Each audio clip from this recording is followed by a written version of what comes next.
સુરતમાં ઓનલાઈન વેપારી યુવાને આપઘાત કર્યો હોવાની ઘટના સામે આવી છે। યુવકે પૂર્વ પત્નીના ત્રાસથી આપઘાત કર્યો હોવાનો પરિવારે આક્ષેપ કર્યો હતો। પૂર્વ પત્ની તેના મિત્રોએ યુવકને આપઘાત કરવા મજબૂર કર્યો હતો। વેપારીને માર મારીને ત્રાસ આપતા આપઘાત કરવા હોવાનો આક્ષેપ પરિવાર દ્વારા કરવામાં આવી રહ્યો છે। યુવકે પૂર્વ પત્નીના ત્રાસથી આપઘાત કર્યો હોવાના પરિવારે કર્યા છે આક્ષેપ। સુરતમાં ઓનલાઈનના વેપારી યુવાને કર્યો આપઘાત। પૂર્વ પત્ની તેના મિત્રોએ યુવકને કર્યો આપઘાત કરવા મજબૂર। વેપારીને માર મારીને ત્રાસ આપતા આપઘાત કર્યો હોવાના પરિવારે આક્ષેપ લગાડ્યા છે।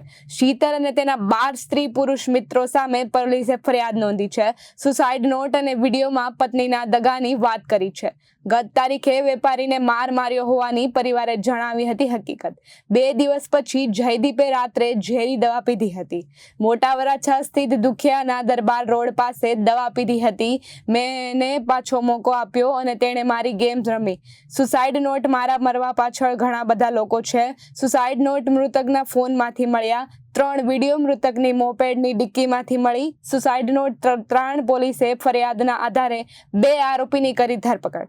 ઉત્તરાયણ પોલીસને નવસારીથી મૃતકની પૂર્વ પત્ની સહિત તેના પ્રેમીની કરી ધરપકડ।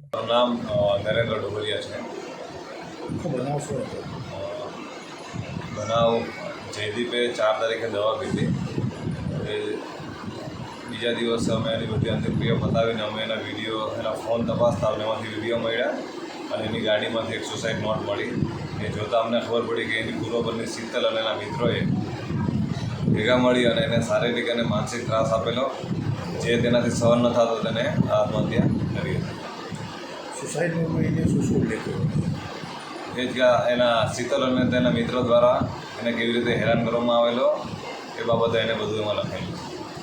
વિડીયો જે બનાવ્યા છે, વિડીયો કેટલા બનાવ્યા છે અને ક્યારે ક્યારે બનાવ્યા? ટોટલ એને 3 વિડીયો બનાવેલા છે। એક જે દિવસે અમે સુસાઇડ કરી એ દિવસનો છે અને 2 વિડીયો એની પહેલાં એ 2 વિડીયો એવા છે ત્યારે પણ એને એટેમ્પ કરેલો પણ હિંમત નહીં થયેલી। અને આ વિડીયો બધી જ વિગતો એને આપેલી છે કે કોણ કેવી રીતે હેરાન કરતું અને બધી જ માહિતી આપી। જયદીપની લાઈફમાં શીતલ કેવી રીતે આવી, કેટલા મહિના રહીને જતી રહી? એ બંનેના પરિચય કેવી રીતે થયો તો વધારે ખ્યાલ નથી મને, પણ 2023 30 ઓક્ટોબર 2023ના દિવસે એ લોકોએ મેરેજ કરેલા અને 2 કે 3 મહિના સાથે રહેલા। પછી બંને 15 ફેબ્રુઆરી 2024ના દિવસે છૂટા થઈ ગયેલા।